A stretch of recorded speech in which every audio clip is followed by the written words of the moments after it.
Kerstvers uitgeroepen, steeds hier in de studio. We zijn zo benieuwd. Wim is de prins van de Nul? Nou, ik ben Jules Breuer, 23 jaar. Ik ben geboren en getogen in Remun. Echt midden in het Ulenriek. En kerstvers inderdaad. Ik heb er heel veel zin in. En ik ben benieuwd wat het hele seizoen nog te bieden heeft. Wie was 10 uitroepen? Ja, fantastisch. Ik moet heel eerlijk toegeven, ik was best gespannen toen ik bij de Oranjerie binnenkwam lopen. Ik werd natuurlijk door de aardprinsen werd ik naar binnen gehaald. En ik zag door mijn masker zag ik al alle lui staan, honger. En toen dacht ik van, dit is toch wel meer dan ik had verwacht. Maar nee, ik heb echt heel erg genoten. Het was echt fantastisch. Het was in de Oranjerie hartstikke druk natuurlijk. En één grote beleving. Ja, zeker. Er waren ook heel veel vrienden van mij en vrienden van mijn adjudanten. Er waren heel veel jonge jongens waren er ook, dus dat was super gezellig. Een groot feest. Over jonge jongens gesproken, de bent de jongste prins van de Nul tot nu toe. Klopt, ik ben pas 23, dus ik heb Maurice Eijn van de troon gestoten. Maar ik ben er heel blij met.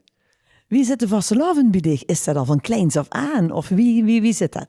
Ja, zeker. Ik heb dat voornamelijk van mijn mam. Van kleins af aan heb ik al vastelavond gevierd. Gewoon elk jaar met mijn vrienden ook lekker vastelavond vieren. Nu zal dat er dit jaar natuurlijk een klein beetje anders goed zijn, maar altijd al vastelavond gevierd. En is dit altijd al een droom geweest? Of was het een complete verrassing wie ze gevraagd werden? Nou, ik was in 2013 was ik adjudant van een vriend van mij, Damiaan. Dat is nu mijn adjudant. Dat was jeugdprins. En toen heb ik altijd al, omdat ik toen naar de grote prins opkeek, dacht ik van, dat liet me eigenlijk ook best leuk om dat een keer te doen. En ja, toen de vraag kwam, toen hoefde ik er natuurlijk niet zo lang over na te denken. Wie werden ze gevraagd? Wie was de verrassing? Nou, dat was voor mij, er werd al een beetje gepolst door het seizoen her. En toen uiteindelijk ben ik onder een list, ben ik door onze ceremoniemeester gevraagd om naar het arresthuis te komen. En toen ik daar eenmaal boven kwam, toen zag ik het hele Prinskeuzebegeleidingscommissie zo daar zitten. Dacht, dat zou nog wel eens gaan kunnen zien. Ja, en toen moest ze auditie doen. Toen moest ik auditie doen, inderdaad, ja. En zo te zien, ben je glansrijk door die commissie hergekomen. Gelukkig wel, ja, gelukkig wel. Fantastisch. Met wie mogen ze dit vieren? Ik doe dit samen met mijn broer Luca, dat is het neef van mij. Met Damiaan Bertrams en met Rutger Geurts. Het zijn twee van mijn beste vrienden en mijn broer. Die kosten er nu helaas de bij zijn omdat die ook in de Randstad wonen. Maar met deze jongens ga ik dat zeker doen. Ja, Luca, wie vult dat? Ja, echt chic voor hem dat met die bruggen te mogen doen. Het was wel echt een verrassing, want dan belde ze me op en zei van, de moest nu naar huis komen. Ik denk, wat is er aan de hand? En toen vertelde me dat, en toen hoorde ik, ik hoefde geen seconde na te denken. Natuurlijk, wil ik ben bijstaan met dit seizoen. Kost ze het geloven of dacht ze, dit maak een grapje? Toen zag ik dat maar echt een grapje, maar toen was het zo gelukkig. En chic, echt mooi. Ja. En toestaan, dan zullen de rest zal ook wel heel trots zijn, of niet? Ja, voornamelijk mijn moeder, die was gelijk. Die dacht, gaan we dit echt doen? Ik zeg, ja, dit gaan we echt doen.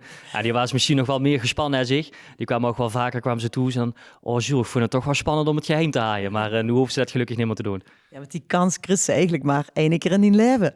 Die kreeg ze inderdaad maar één keer in die leven. Dus daarom heb ik ook gelijk ja gezegd. En nu heb je de fantastische scepter in de hand. Dat is volgens mij wel een zwaar ding, of niet? Want het is niet een gemiddelde scepter. Nee, dat is inderdaad wel zwaar. Ja. Dus ik moet af en toe als neem kijk heel even van arm wisselen. Dat ik heel even kan rusten. Maar dat kun je wel goed, denk ik. Fantastisch mooi. Dat is de macht van Stadsvastelavondsvereniging De Nul. Dat klopt inderdaad, ja. Dus het is niet alleen de zwaar van de scepter, maar ook een beetje de druk op de shows natuurlijk. Maar dat is fantastisch, vind ik. Wie waren de reacties nadat ze uitgeroepen waren? Nou, er waren natuurlijk al een aantal. Ik had een paar hints op Instagram en op social media gezet. Op het begin waren ze nog niet helemaal zeker, Wim, ga je dit zien? Maar bij de laatste hint sting ook de Albert Heijn op. En toen waren ze de puzzelstukjes al een beetje bijeen aan liggen. Toen dachten ze al van, dat zou nog wel eens Jules kunnen zien. Want dan ben je teamleider, of niet? Ja, dat klopt inderdaad. Ja, dan ben ik nu teamleider, ja. Dat hele team zal ook wel gejuich hebben, of niet? Ja, zeker. Ik werd de maand erop gelijk door mijn manager gebeld. Jules, wat fantastisch.